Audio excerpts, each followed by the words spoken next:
এই কাহিনীটা হলো আমার দুই বিবাহিত বন্ধুর। তারা দুজনে একই অফিসে কাজ করত। তারা অনেক আগে থেকেই খুব ভালো বন্ধু ছিল, আর তাদের দুজনে বউ নতুন নতুন বান্ধবীতে পরিণত হয়েছিল। দিনটা শুক্রবার ছিল। দুই বান্ধবী একসাথে বসে গল্প করতেছিল। দ্বিতীয় বন্ধুর বউ প্রথম বন্ধুর বউকে জিজ্ঞেস করলো, কালকের রাত তোমাদের কেমন কাটছে?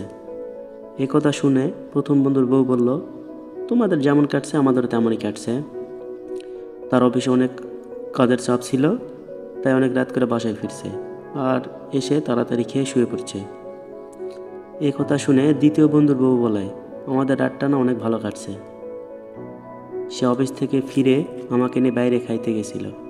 খাওয়া শেষে আমরা রাস্তায় হাত ধরে হেঁটে হেঁটে বাড়ি ফিরেছি, আর বাড়ি ফিরে পুরো বাড়িতে মোমবাতি জ্বালিয়ে আনন্দ করেছি, যা আমার কাছে স্বপ্নের মতো ছিল। দ্বিতীয় বান্ধবীর এই কথা শুনে প্রথম বান্ধবীর মন খারাপ। সে স্বামীর উপর ঝগড়া শুরু করে দিল। পরের দিন প্রথম বন্ধু অফিসে গিয়ে দ্বিতীয় বন্ধুকে জিজ্ঞেস করলো, কাল রাতে তোর কি হয়েছিল, কেমন কাটছে তোর রাত? দ্বিতীয় বন্ধু বলতে চাইছিল না কিছু, তাই সে প্রথম বন্ধুকে বলে, তুই আগে বল তোর কেমন অবস্থা, তোর কেমন কাটছে রাত? প্রথম বন্ধু বলে, আমার না খুব ভালোই কাটছে রাত। গিয়ে দেখি সব খাবার টাবার রেডি করা, আমি গোসল করে খেয়ে শুয়ে পড়েছি। তা এখন তোর কথা বল।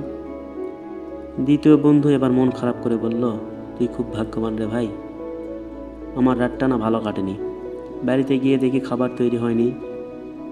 আর খাবার তৈরি হবে কেমনে? গত মাসের কারেন্টের বিল দেওয়া হয়নি, যার কারণে বিদ্যুৎ অফিস থেকে লোক এসে বিদ্যুতের লাইন কেটে দিয়ে গেছে। তাই বাধ্য হয়ে বউকে নিয়ে বাইরে খেতে গেছি। খাইতে খাইতে খাওয়ার বিল অনেক বেশি হয়ে গেছে। তাই বাড়ি যে ফিরবো রিক্সা ভাড়ার টাকা ছিল না, তাই হেঁটে হেঁটে বাড়িতে ফিরতে হয়েছে।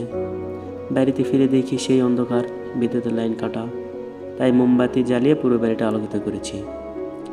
প্রথম বন্ধু এই কথা শুনে খুব ব্যথিত হলো এবং আল্লাহর কাছে শুকরিয়া আদায় করলো। বাড়ি ফিরে যখন সে তার বউকে একথা খুলে বলল, তখন তার বউ কাঁদতে কাঁদতে বলল, আমি না বুঝেই অন্য লোকের কথাকে গুরুত্ব দিয়ে আপনার সাথে ঝগড়া করে ফেলেছি, দয়া করে আমায় ক্ষমা করে দেবেন।